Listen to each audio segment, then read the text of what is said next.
Hello. Hello. Let's see We're on the internet.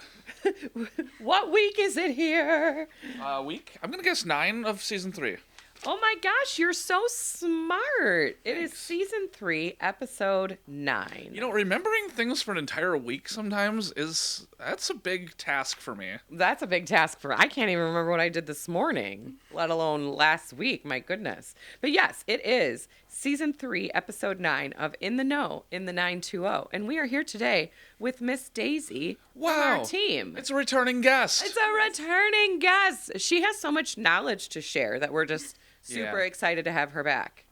So I'm very, very happy that you were able to be here with us today, Daysi. Thank you for having me. I always like to say Miss Daisy, like driving Miss Daisy. Yeah. Have you ever seen that movie? Or are you too young for No, that? I've seen it. 'Cause Okay. I hear that reference. A Okay, lot. good. I was gonna say. I would imagine she's probably heard it. Like I'm once sure. Or twice. I'm sure you've heard. Daisy Lou. That's Ooh.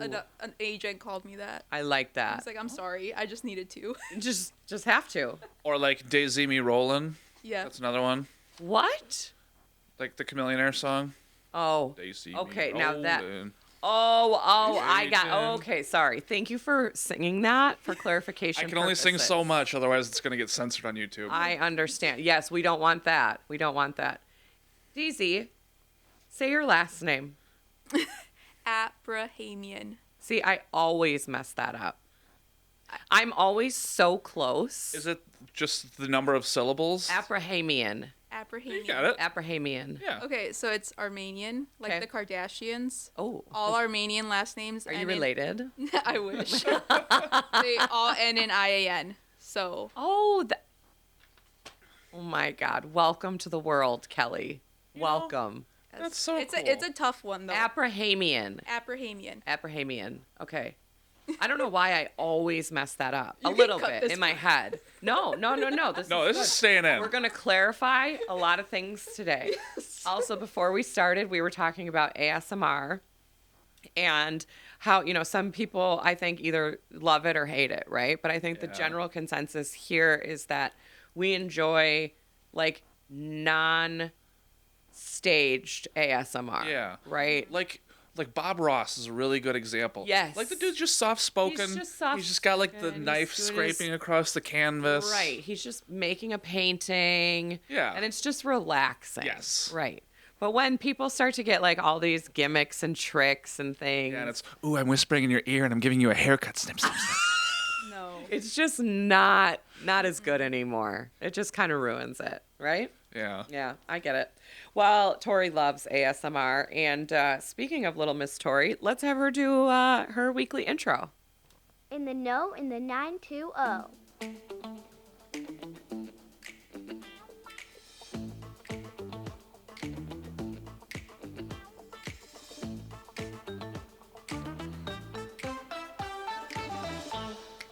I'm doing like the Brady Bunch thing with it. Beautiful. Oh, wow, Nick. That was lovely. Yeah. That was lovely. Nicholas, Yeah. we have a couple of new listings. By the way, let's just quick say that our listings that we talked about last week got like Hot commodities, Kelly. millions of offers. Not millions, but a lot. And Yep. again, if you are a seller and you're even thinking about like, maybe I'll sell, but maybe I won't, and you're on the fence, at least just give us a jingle. Yeah, we Call us and let's go over it. Let's talk about it. on your listings we went 3 for 3 this weekend. That's Yes, we did. awesome. Martingale didn't even make it to the weekend. It went on Friday. Right, because it got such a great offer, the sellers Yeah. just couldn't refuse it. Pauline Street, our grandfather's house, received a ton of interest. Had an awesome open house. We had 12 offers on that one. Yep. And then we had 2 offers on 9th Avenue in Oshkosh. Yeah. And And the just one seller for them. selected one on that as well. So Yeah. congrats to all. Yes. What do we got this week, Nick? This What's week in the hopper? you have a chance to win. Oh, win. Oh, Yeah. that might be a bit of false advertising. Yeah. You have the chance to The, win a new mortgage. Entry payment. required. Entry, of course, requires a lot of money. A lot. Yeah. Okay. Okay. So, number 1 here is W5981 Woods Edge Court, Appleton, Village of Harrison. We got really her that's listed. Darboy for the Yeah, locals. it's Darboy. Kimberly Schools, all that kind of stuff.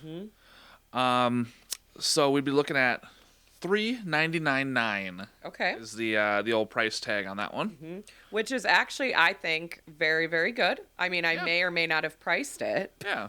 Well, and here's what's But no, I included. mean, truly, there's a lot in Darboy that's going well into the 400s now. Yeah. So I think this is a great price. So let's see what you could get for just under $400,000. You What can get can you get? 3 bedrooms, 2.5 bathrooms. Okay. You can get a 3-car attached garage. Lovely. Now this is over 1,400 feet on the main level, Okay. and another 800 finished square feet in the basement. So we're talking 2234 finished square footage total. Very well maintained. Yeah. Exterior was repainted a couple years ago. It's beautiful. It's a lovely blue color. Love it. What else, Nick? What else can I tell you about this beautiful house? Oh, there's a hot tub included, by the way. There is a hot tub included, as well as the kitchen appliances. Oh, of course. Yeah. Right. You'd hate to move into a house that didn't have any kitchen appliances. Right. You can make it work, but it's not always the best. It's an extra cost right off the Yeah. bat. Yeah. Like I said, Kimberly Schools, so they could follow in my footsteps and go to Sunrise Elementary. You could be a Stinger. Oh, is that what Sunrise That's School's their in? mascot, the Stingers. Oh. Yeah, Which kind of follows in the Watts, Papermaker Wasp yeah. category. Okay, See, I was see. like one of the first classes through there. We actually got to vote on it, Interesting. the mascot, when I was a child. So I went to West Back in my Side, day. and I don't remember what West Side's mascot is. I don't get Kakana because Yeah. they're like elementary or school are like tigers, and then it's like another animal, and then it's And then it's a ghost. So- yeah. Yeah. They're really not sticking on a theme. We like a good theme here. If you Yeah. guys could, teachers, please, gather around, listen up, get a good theme going all the way through. I think Right? I thought Kakana said that like for the new middle school they were going to be voting on like a new mascot though. Oh, So we'll see what that ends up being. baby ghost or Baby ghost. Yeah, the little friendly ghosts like Casper. Casper. Oh, I like that. All right. Well, Woods Edge is super, super adorable. Like I Yeah. said, very well maintained. Great neighborhood. Oh yeah, built in 1998. Yep. Forgot that part. Very, very, very nice. So that's going to be live. I mean, it's live in the MLS now, but showings are Thursday, Friday, Saturday, Sunday. And then I believe that we will be hosting an open house this weekend as well. Yes, we do have an open house scheduled for that. Oh my goodness, why don't I have that on hand? It didn't print out on the sheet, so I'm wondering if we put it in the MLS. Oh, yeah. Lauren is doing it. Miss Lauren. Lauren's Yep. doing it 11 to 12. On Sunday. I Correct? love that we have Lauren's personal assistant here with us. Sunday, yes, Sunday, which is March 8th. So Sunday at 11 a.m. till 12 p.m., Lauren is doing the open house. Nick, what is the other listing that we have live this weekend? Yeah, so this one is the co-listing agent on this one is Mr. Andre Youngin. So this one is 1623 South Jefferson Street in Appleton. It's listed at $230,000. It's built in 1970. It's 912 square feet on the main level. Nice little ranch. It's a 3-bedroom, 1.5 bathroom with a 2-car detached garage. Yeah, it's Cute. It's a nice house. $230,000. yeah. You can get a nice There's ranch a ton of in people at that Appleton. price. So, yeah, it's the best way I can describe it is it's really close to St. Elizabeth's Hospital. It's in that part of town. So, yeah, Yes, it sure is. Appleton East Schools. Jefferson is a nice, cute little area over there. Yeah. So, very cool. All right, well, that's what we've got this weekend for us. Let's move on to Driving Miss Daisy, our segment. That should be like a new segment, Driving Miss Daisy. The only place I think we're gonna drive her is Crazy Kelly. I don't know about that. I feel like we've got some good questions up our sleeve here. So, Daisy, we are going to talk today about investing. Investing. in a vest. Yes, Davies, that's my last name. Daisy is a bit of a savvy investor. Yeah, you and your husband have how many properties? 10 doors. Whoa, She's way ahead of me. You know how many doors I have? My own. one. This is not good. Well, I suppose your house has a back door as well, so maybe if you want to count that. Yeah, that's true. But yeah, sorry, I'm just grabbing a. Kelly will start talking into the microphone again shortly. Sorry. Daisy has a lot of doors, and Daisy, I have so many questions about, like, let's just start with, like, how did you get started in your real estate investing? Yeah, I think there's a long answer, but Okay. The simple one is we found out we had our first house together. It was Ryan's, my husband's, and we found out we really liked fixing houses up. Okay. We really liked painting. Ooh. Liked remodeling. Anytime you want, come on over. Yes. Come on over. I've got painting for you. Yeah, and we realized we really liked doing it together too. Okay. And kind of making a house that wasn't as pretty better. Sure. And I really had the vision of it, and Yep. he's able to execute it. So we're like a good team that way. Sure. So we did that, listed that house for sale, and then had a lot of equity in Okay. it. And we brought that equity to purchase 3 duplexes Sure. right away that were all next to each other. Okay. And we could have used that to bring it to our next house or our second house that we're currently living in, but we decided we would live more frugally and focus on doing this investment because that's what we wanted to get into. Sure. And then deal with like the PMI and all that of our current house and live more frugally, make bigger payments, kind of do that. And yeah, for a little while, 1-2 years, we definitely lived extremely frugally, like Sure. because we had these big goals of Sure. what we wanted to expand to. Right. So that's, I guess, the short answer is if you are able to do something like that, or if you're able to make a small sacrifice, it will definitely pay off 5 years down the road. Sure. That's so true. And that's the thing, right? Is so often, and I see like memes about this and things like, if you're able to be really disciplined for, say, a good solid year, it can really set you up, right? Yeah. But it's just having that discipline. Yeah, for sure. What kind of sacrifices did you guys make at that time? I think the big one, we spent a lot of time in those duplexes fixing them ourselves. Sure. Instead of going, and the easy route would have been to hire a handyman Sure. or someone to do the work. And we did have to outsource some things. But really, what we talk about with buyers, that sweat equity that, we had to go in and clean the floors and clean the toilets and paint the walls and sand doors and paint. And Sure. we also had kids at that time, so a lot of times it was, bringing a pack and play Right. with our kiddos and having them, set up in Right. the duplex while we worked on it Sure. instead of, going on vacation or Right. like doing other Right. things Right. that would be more fun than that. Yes, right. Yeah, it's so true though. I think it's such a good nothing comes, well, maybe not nothing. Every once in a while somebody gets lucky, right? But most things come with a lot of hard work and a lot of sacrifice and discipline, right? So, that's awesome. What was your first property? And I'm sure you learned a lot. What are some of the big things that you learned from it? Yeah, well, I'll count our first property as the home that we lived in. So Okay. essentially house hacking. Sure. We bought a home. Ryan bought a home, but we were together. Sure. That was not as nice. Okay. It was more of a fixer upper. We got into that home, did a lot of the work ourselves. Sure. And then at the 2-year mark, for tax purposes, we sold that home, got that equity, and then started growing. Our first duplex because it was 3 in a row. Okay, sure. It's all together. Yep. Even when they sell, they will all be together. Okay. Those were, the way we got there was from essentially house hacking our first home. And what I learned from it, just, hard work. Sure. Yeah. Yeah. Like you said, discipline, hard work, setting up your kids in a pack and play while you actually do some of the sweat equity, right? Versus hiring somebody to do it. That would be my thing. I would be like, okay, I'm going to hire all this stuff out. Then all of a sudden, the invoice line items start getting start adding up real quick, right? Yeah. Nick, what do you got? What do you got for Daisy? So we kind of just talked about that one. What makes the Fox Valley a good place to invest?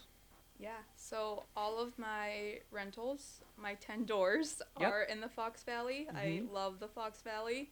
And it's just a great community. But also, I think what makes it so great from an investor standpoint, if you're looking into investing, is that, we have good jobs that pay well. We definitely have the need for some people that do want to rent and not necessarily buy because they relocated here for work for a short period of time, or they're in that between stage of maybe in college and are going to be moving away from the area, or coming back but don't want to buy right away. Yeah, no, I would agree with you. I think the Fox Valley is still more affordable than a lot of other places in the country, right? So that makes it a good place to invest. And a lot of businesses have moved here, and a lot of people can work remote now too. Yep. So people move here because it's like, they get to work wherever they want, and they want to live where the cost of living is pretty good, and where there's the Midwest charm, of course. Yeah. And something that I didn't think about. Well, I mean, there's a lot of people that travel, as we talked to the Visitors Bureau about that one time. They travel in for sports and various different things too, and that ends up using like a lot of hotels, and people go to Airbnbs and those kind of rentals and stuff. I also realized that like a lot of the people that come here for like the Broadway shows and whatever, a lot of those people will like stay in rentals like while they're in a place because You're they're there talking for, about like, the 2 weeks. performers, Yeah, the stage well, crew. even some of the crew and Sure. yeah, like a lot of those folks stay in like rentals and stuff. So having those kind of like short-term rentals and stuff in the area is also like a really cool. I think so too. And the fact that right now there's not a ton of them, it's not overly saturated, makes it Yeah, better for investors, right? we're not like a San Francisco type place where it's like you go down one block of the Everything street and is it's like every single house. Exactly. All right. So educate us, Daisy, on what kind of numbers do you look at when you guys are looking at purchasing, say, a duplex? Yeah, I think when we're looking at a duplex, we look at a couple different things. So, utilities, if they're included or not included, from the landlord having to pay them or the owner. Okay. So there's sometimes rentals where the tenant is responsible for all utilities, Sure. or you're responsible, and that's definitely one of the big things that we look at because that's an extra expense into our, if we're cash flowing or not. Second, what can these properties realistically rent for?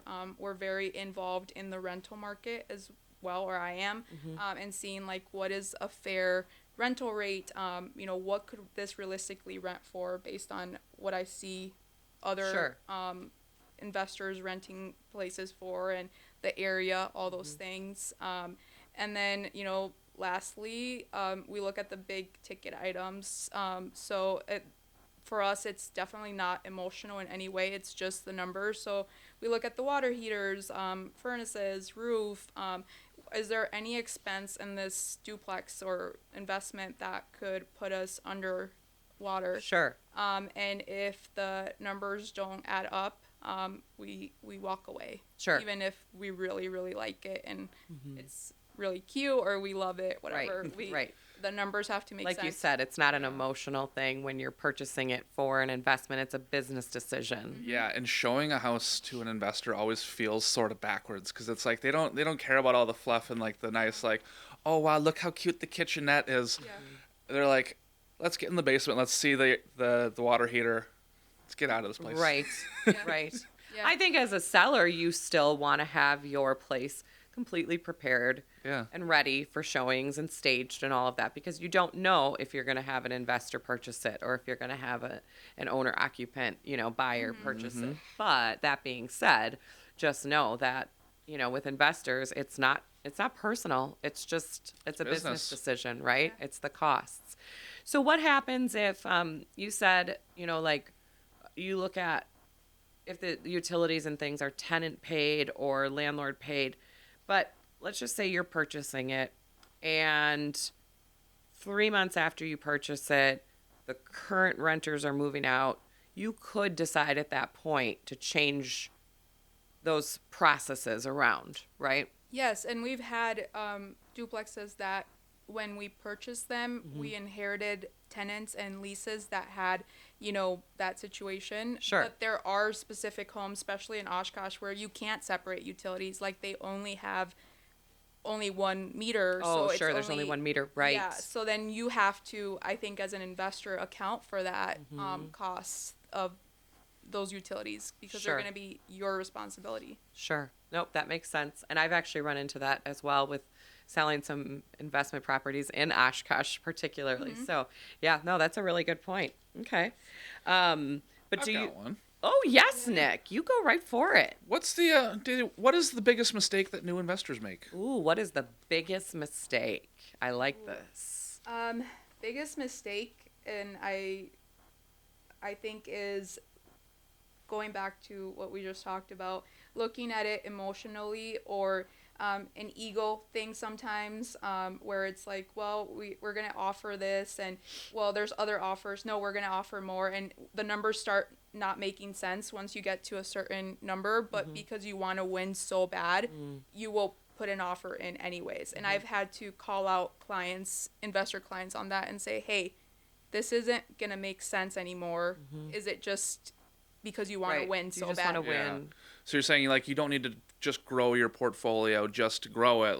Right. There are times where you need to back off and say Yep. no. And walk away. And sometimes that's hard because it's, even if it's not emotional, I think even myself included, I've had deals where we got a multiple counter back, and so we were competing, and Sure. I was like, oh, let's go higher, and Ryan's like, no, it's not gonna make sense. Right. But because you want to win. Sure. Yeah. Well, yeah, absolutely. That's human nature, right? Yep. But so- win at something cheaper, like bingo, or Yes.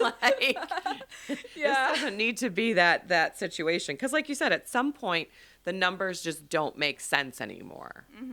So it all has to make sense. Do you think that now truly is a good time to invest with interest rates being where they are? Now, interest rates have definitely, we've talked about this on previous episodes, interest rates have come down some. A lot of times now right now they're back in the 5s, which is pretty darn good. But what are your thoughts on that? I think my answer when clients ask me this is the right time to invest is when you can afford to, and Okay. you've saved Sure. up to it. Similar to buying, I think sometimes a lot of people want to wait for this magical number, and it's like, no, you should buy a home when you can afford it. Sure. And when it makes sense for you and your family. And same goes for investors. Like if you have the down payment right now, that would make sense. If you're thinking of house hacking and you can do it right now, you don't have kids, and it's easier in this point of your life, go for it. Sure. And that makes sense for you. Don't Sure. wait for this magical time, because that's when every other investor too is going Right. to jump in on it. Come out, and then you might end up just having to again pay more because you're overbidding because there's so many bidding wars and all of Yep. that. So, yep, I agree with that. There isn't really. I've been doing this for 13 years, and there's no magical time. I've learned. It's I don't know the exact quote, but it's something like, "Ready isn't a thing; it's a decision." There's no waiting till you're ready. You decide. That's true. Ready is a decision. I like Yeah. that. Yeah. I like that a lot. Daisy, do you self manage your properties, or do you guys use a property management company? And what do you think about that? Yeah, I self-manage. Lucky you. Yes, I wanted to from the beginning because I wanted to be really involved in the business and the relationship with the tenants. Really wanted to focus and be really honed in on it. So always decided that from the beginning. There may be some point where we may have to hire some help. But right now, I think I can still handle it. Sure. Yeah. Even with how crazy busy your real estate career is becoming. That's one of the Yeah, reasons yeah. we've definitely talked about it. Sure. Just that sometimes it's, maybe we do need some help, but Yeah. Well, I think you'll know. You'll know when Yeah. the time is right. And again, we talk a lot about highest and best use of your time, right? And sometimes if you don't have somebody helping you, then you are the help, right? Yep. But to Yeah. a certain point, just like you said earlier about, when you first start out, and you're gonna be better off financially if you are the one that's putting in some of the work and some of that sweat equity, but eventually maybe it makes sense to hire some of that out, yeah. right? And we know a couple in the Oshkosh area that we've helped sell a couple of places Yeah. for. And I was asking some of their tips and tricks. It was interesting, like one of the, because they self-managed like 20-something properties as well. They were telling me like one of the things that they did, for instance, like to keep costs down, was that they have the same siding on every single property that they own. So if they ever need to replace siding, they have like an entire house's worth of siding in a warehouse. Sure. Yeah. And they're like, oh yeah, we just go put the new siding on. They have the same roof on all of them. Like everything's the same on like every single property. Right. Keep I costs was like, down. dang. Yeah, because they're like, yeah, then I can just go do the work myself. Right. Yeah, Exactly. That's us too. We have all the same flooring, all the same paint. Like everything's smart. very Yep. standardized, and we have it all labeled of like, hey, this is the paint for this one, Sure. and this is, for that. Right. That's very smart. You have to have some sort of an organization to it, yeah. Oh yeah, for sure. Absolutely. Now, do you store all that stuff at your own? Yeah, that's why we need a bigger house. Gotcha. That's why you're gonna need a bigger house. Yes. Perfect. I understand. Yeah. What are some things that you think social media gets wrong or, is inaccurate about? Because, I mean, let's face it. Obviously, social media is always true, right? No. What are Yeah. some things that you think social media gets inaccurate about the investing process? Couple things I want to talk about. Sure. Not all landlords are slumlords. There are ethical landlords. Sure. That I really see this as a two-way, street with my tenants. They are helping me with my business, and I am helping them. Sure. It's never, I have more than them or Right. that. Right. They care for my house, and Sure. I have such great tenants, and I think it's because I've built that, relationship Sure. and have made sure to treat them ethically, and if there is something wrong with the property, like we do our best to fix it. There's, so a lot of times I think social media shows, slumlords or greediness, or that, but there are some of us that are very, thankful. Caring? Yes. Thankful for Sure. our tenants. I Sure. thank them every day, Sure. because they're keeping this business for us. Sure. And without them, I couldn't run this business. And Sure. so That's such a good point. That's true. And just like in, our residential real estate, if we didn't have, thank you to our amazing clients. Because if we didn't have you, we would just Yeah. be sitting here doing a podcast for nothing. yeah, Yeah, and We wouldn't be able to pay to have a space to do the podcast for very long if that were the case. So, no, you're right. I mean, the clients, the tenants, et cetera, are what keep us going, right? And I agree with you. I think there are definitely some bad landlords out there, but I think there's some very, very good ones as well. And I think that's just part of it. If you are a renter, if you are a tenant, you've got to do your due diligence, right? You've got to do your homework. Don't send money to somebody that you haven't met in person. Like, don't do any of those kinds oh, of the things. Facebook scams. Yeah, we hear about those a lot. Sometimes our listing photos get used for those. yeah, A lot of what is happening is people will take like these scammers will take a listing of ours from the MLS, and they'll just use our pictures and everything completely unauthorized, which they're not obviously ever supposed to do, and they will put it up for rent, and they will tell people like, you're going to see a for sale sign in the yard, and I'm out of the country right now on business, but just go over there and peek in the windows, they'll say. Take a look, and then if you like it, let me know, because I'm also willing to rent it out, not just sell it. I'm willing to rent it. And all you have to do from there is send me a check for your first month's rent and security deposit, and then I'll send you the key from there. Don't Yeah. do that. That's such a bummer. Don't do that. Not good. Do Yeah. not do that. They should be giving you a key in person at the same Yeah. time that you're giving them money, Yeah. right? There's So, no way, a landlord would, or, property owner would rent to a tenant without meeting them first. That's just not, right. Yeah. yeah. That should be Exactly. your first red flag. And you would want to meet the owner too and see, like, what type of person is this? Right. So, There's probably going to be like a Absolutely. background check. There's Yeah. going to be like Right. something here. Right. So yeah, if something doesn't feel quite right, go with your gut instinct on that, and at least do some more research before you go any further with it, right? Yeah. Yeah. That's a really good one though, Daisy. I agree with you. I think, there's again, there's some bad landlords out there, but there's some really good ones, and you just have to do your homework, right? What does real estate investing mean for your family long term? What are some of your longer term goals now that you're into it? Yeah, I mean, we're at 10 doors. Mm-hmm. Right now, we're staying put on growing Sure. more. We could, but we're just comfortable Sure. at this amount. Sure. Honestly, the goal is hopefully our kids see the value of hard work that we put into it, and They will. yeah, and grow up around it, and hopefully want to get into it. Sure. And be in this real estate world with Sure. us. So Yeah. yeah, that's kind of right now. Just kind of stay where we're at. Sure. And that's smart. I think, again, it kind of goes back to like the whole concept of winning, right? Sometimes it's not about winning or who has the most properties, right? It's how are you doing with what you have, right?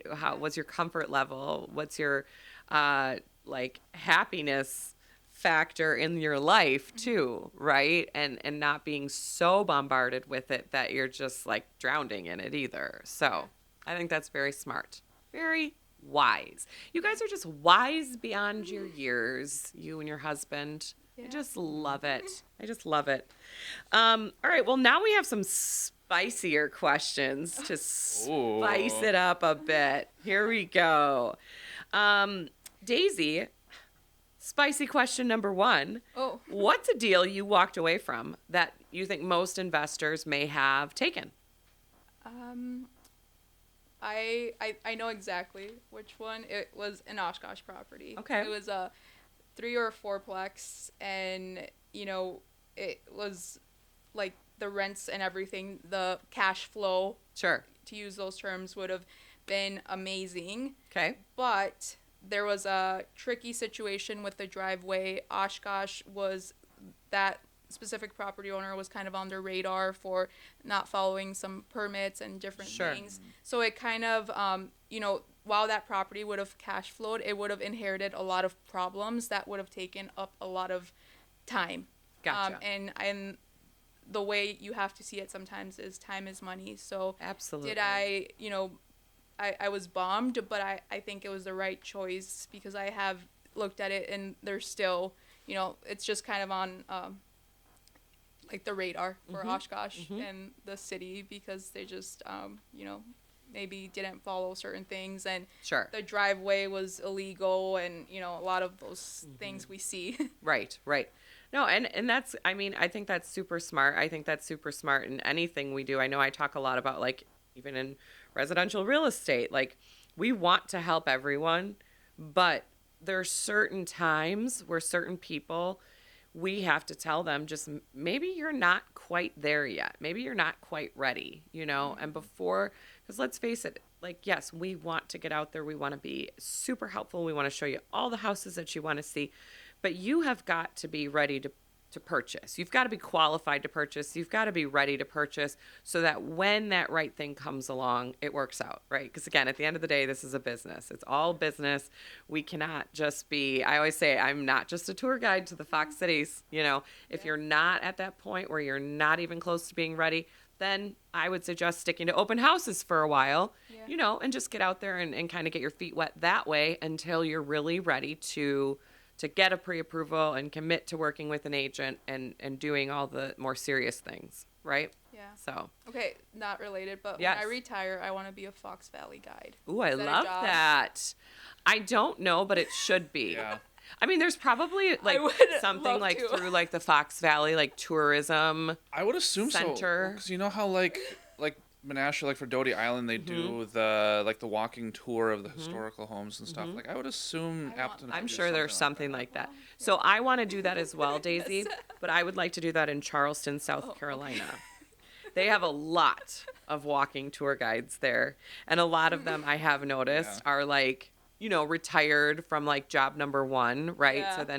So I am just planning to continue to study and learn as much as I can about Charleston. Okay. And then someday I'm just going to be like enjoying the beautiful weather there and walking around and telling people Do you think you you'd know, like play it about up all the houses. like the Disney Jungle Cruise captains, like Yeah. Of course I'm going to throw funnies in "Oh, there. Yes. on your left, watch out. Oh, absolutely. Yeah. I'm going to throw funnies in there. Whether they're actually funny or not, who knows? Yeah. But I'm going to throw corny jokes in. That's just who I am. It wouldn't be the same otherwise. But no, I think that's a really good goal. I like that, Daisy. Daisy, Pivot from real estate to Yes. Fox Valley Tour guide. I love that. Daisy, spicy question. Oh, spicy question number 2. Have you ever raised rents and felt uncomfortable about it? How'd you handle it?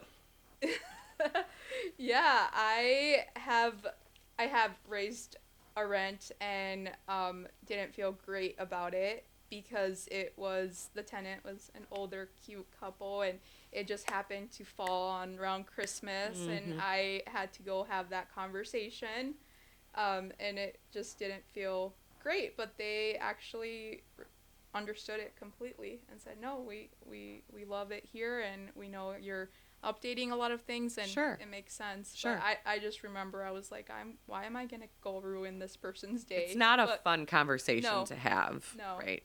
No. But again, it's business. yeah. And at some points, it has to be done. Right? Absolutely. At least you have the conversation with them too. Like my current apartment, like they don't even tell you. It's just like, here's a new lease to sign. It has the updated price in it.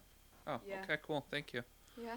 There's a lot of that. That is true. That is very true. And yes, I think you're doing right by your tenants by like having those conversations. They may not be the most fun conversations to have, but you're not just like throwing a piece of paper at them and saying, surprise, Yeah. next month, And I your think rent is this.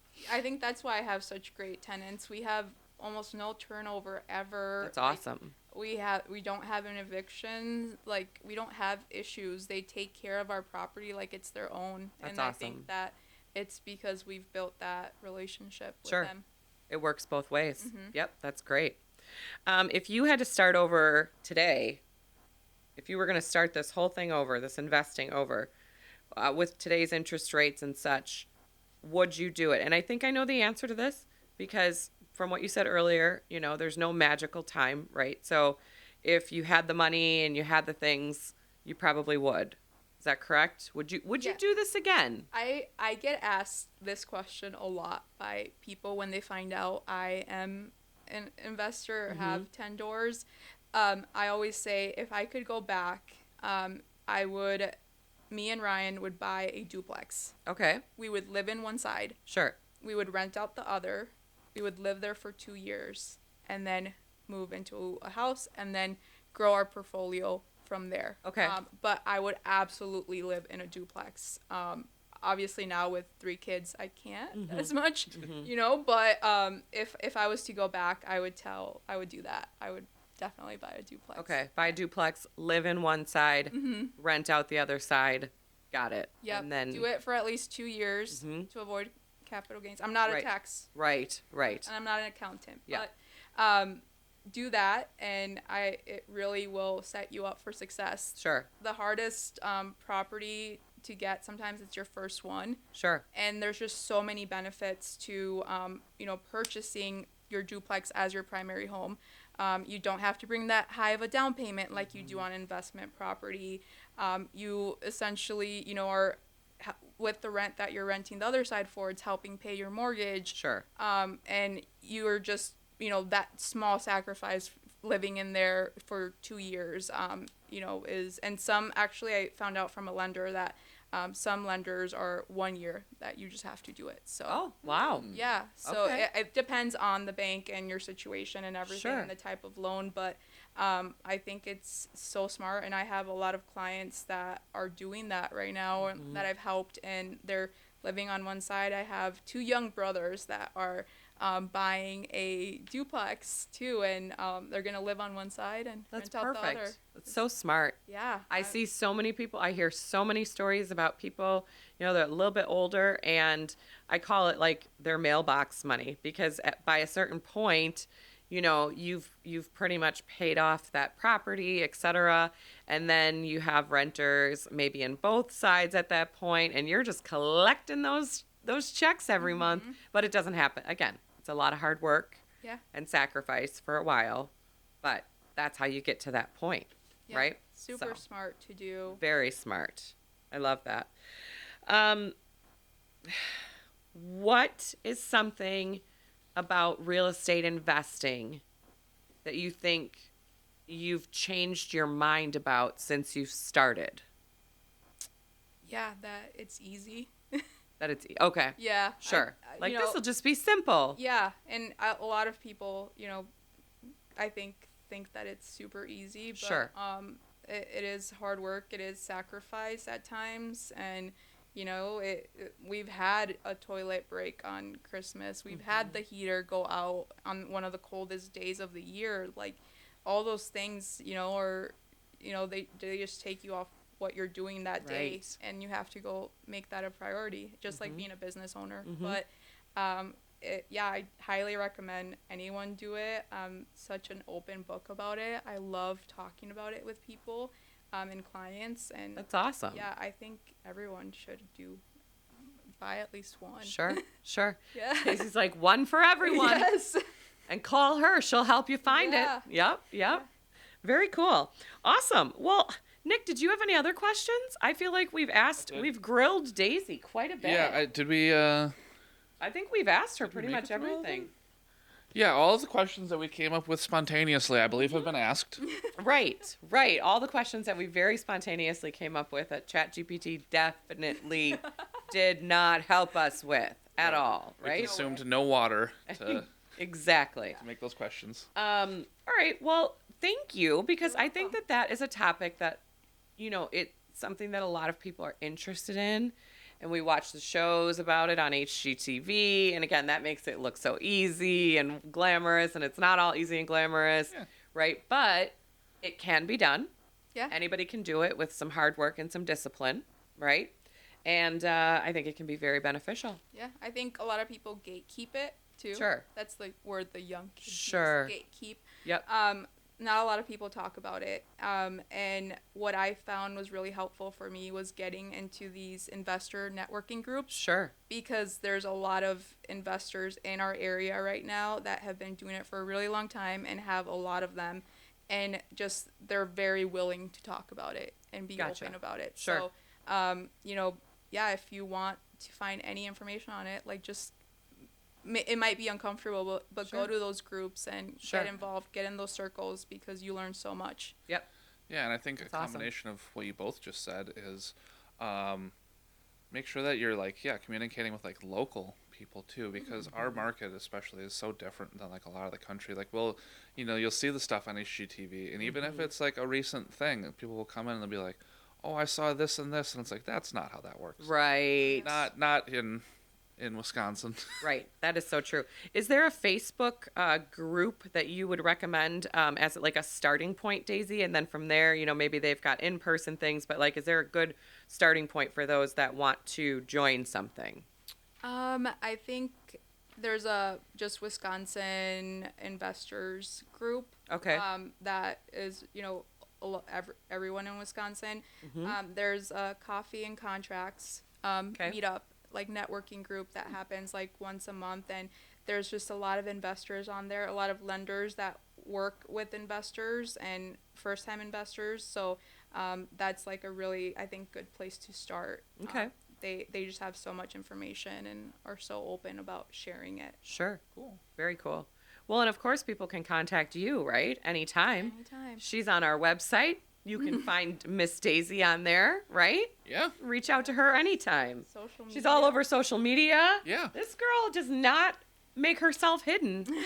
Yeah, You she can and, easily find her. She and Lauren just had that viral TikTok I recently. know. You guys had Yeah. a great one. I love it. And it was Yeah. actually about investing, wasn't Yes. it? Mhm. Yeah. That was a fun open I house. love that. That was awesome. Very cool. Well, thank you for sharing all welcome. of your knowledge.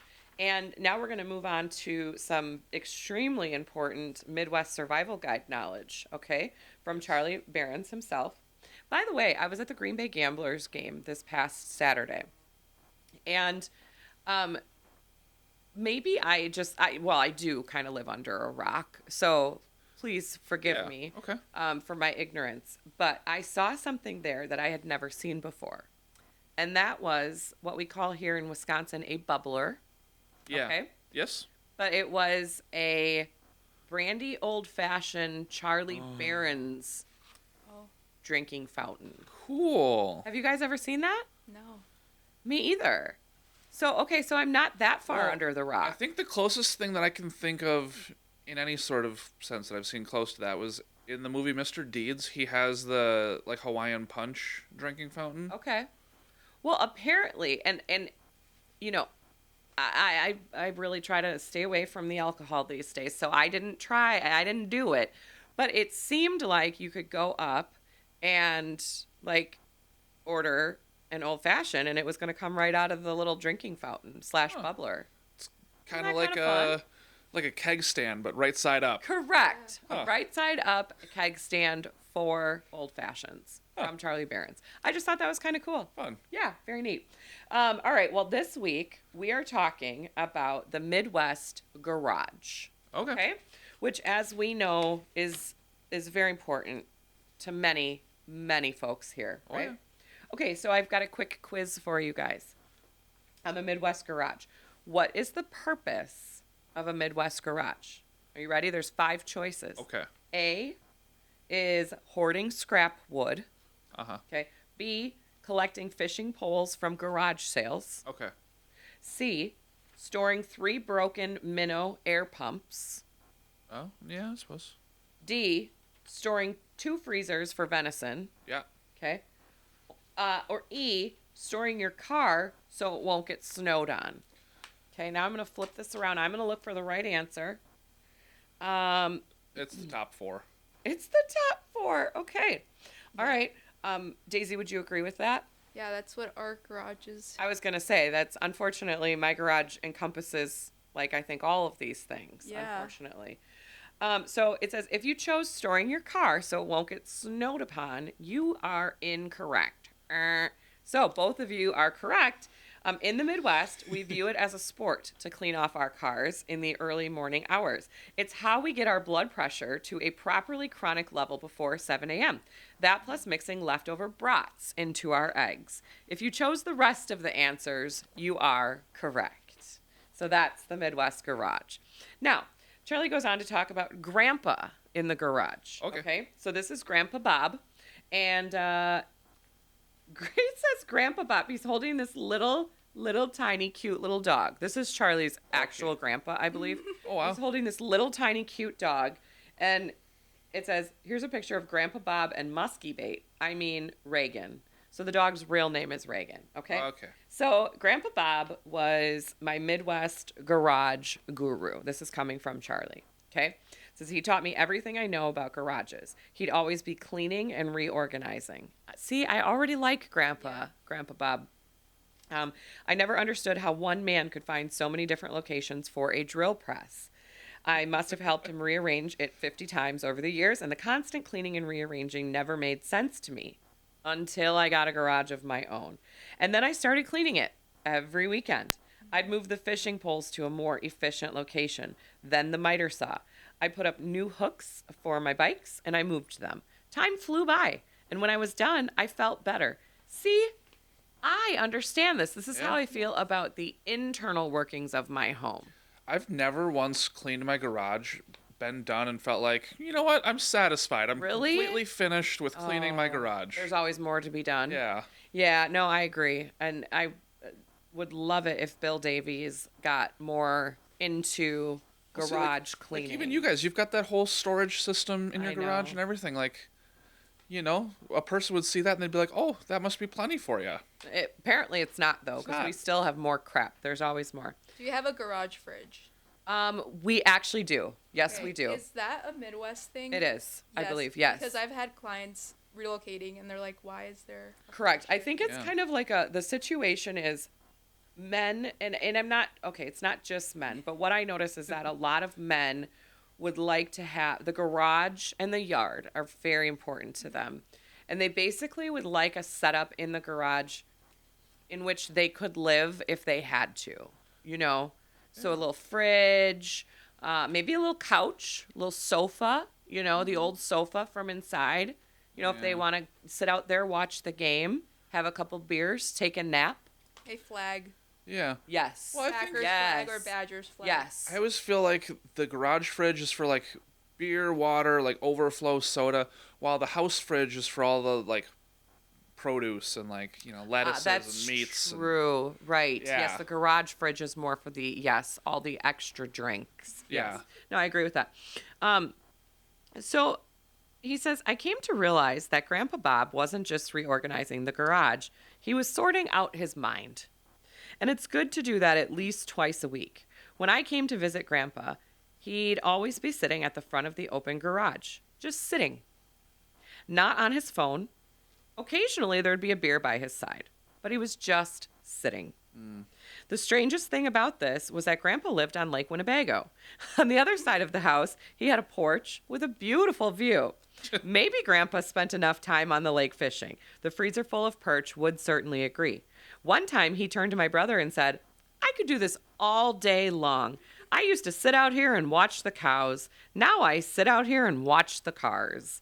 I guess there's just something about watching the world drive by, and what better place to do it than the comfort of your very own garage. What do you think? Yeah. I will say about 2 years ago now, we sold a house very close to mine in Kimberly. The most immaculate garage that I have ever seen. I mean, this seller, you could have eaten right off that garage floor. I would have. I know the house. You know Yeah. what I'm talking about? And he loved cleaning and reorganizing his garage. He said most Saturdays he got up and he would just do a little each weekend, but that way it always stayed like pristine, perfect.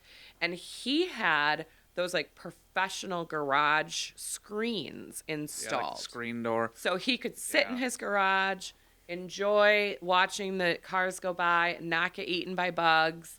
I mean, it was just a perfect think- scenario. Literally, yeah, with how he cleaned it before showings, like you probably could have scooped me a plate of spaghetti straight onto his floor. I probably would have Correct. ate the whole thing. Me too. Yeah. And that's saying a lot for me. Yeah. So, I mean, yeah, I don't know. I told Bill that he should take a little walk by the house and kind of, get some ideas. He wasn't into it. God, that was a nice house. Such a nice home. All right. Well, you know what? That's enough about garages. Okay. Let's talk about what's happening this weekend. How about it? Do it. Let's see what's happening this weekend in the 920. Woo! Let's see. Nick, you're first. All right, so we've got a cooking class, pasta al dente. This is Friday from 5:30 p.m. to 7:30 p.m. at the Givens Farm Estate. This is Ooh. N2828 Givens Road in Hortonville. Givens Farm is pretty darn cool. It sure is. Everyone's favorite class. Join us for an interactive, hands-on experience as we dive into the delightful world of homemade pasta. Whether you're a seasoned pro or a kitchen newbie, this class is designed to keep everyone engaged and having fun. In this culinary experience, you'll learn the art of crafting fresh pasta from scratch, so get ready to knead, roll, and shape your way to deliciousness. Once you've created your pasta masterpieces, you'll sit down to enjoy a 3-course dinner featuring your beautiful creations. Yum. You don't have to eat it off the garage floor. Oh, you get to sit at a table? Bring a few friends or your loved ones, a bottle of wine, and get ready for a night of laughter, learning, and delicious food. Or bring Spaces- someone that you don't like. Yeah. Spice it up a bit. Wow.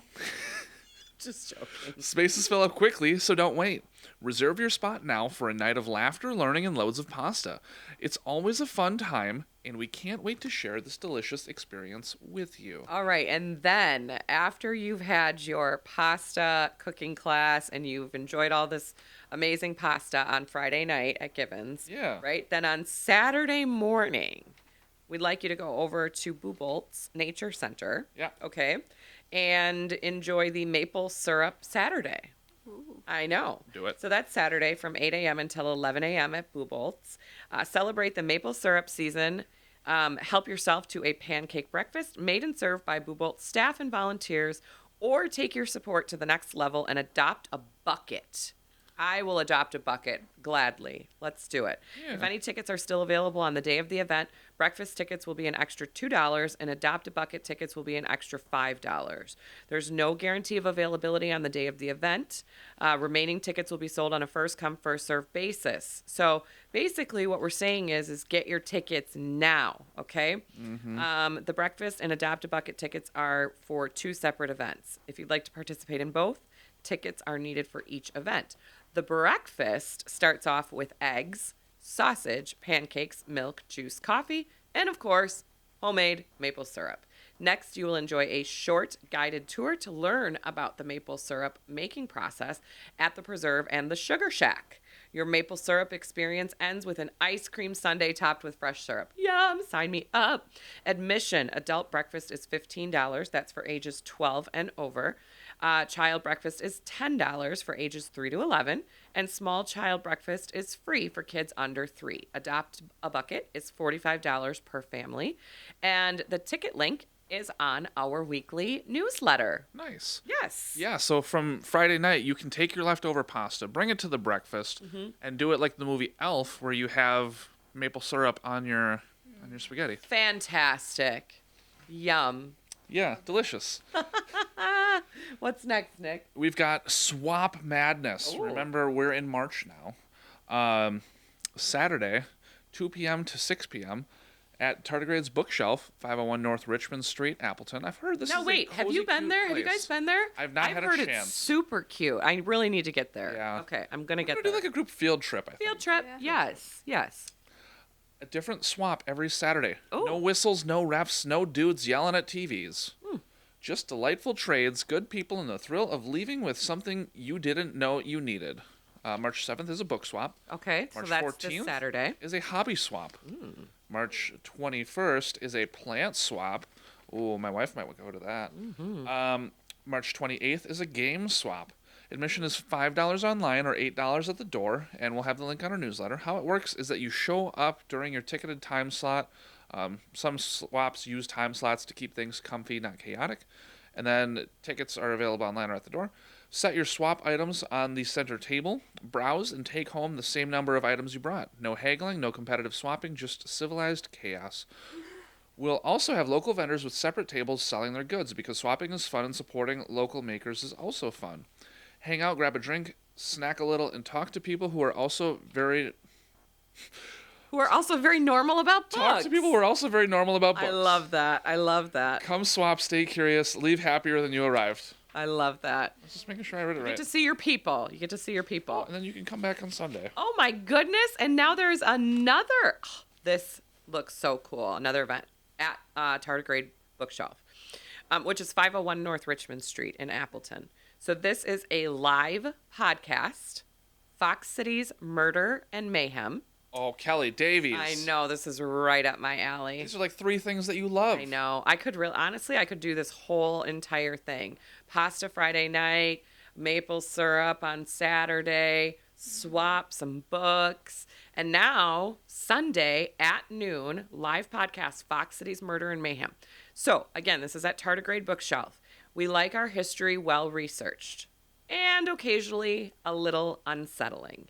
Join us for a live recording of Fox Cities Murder and Mayhem, hosted by a local historian and librarian who brings meticulous research to the region's most infamous crimes and curious cases.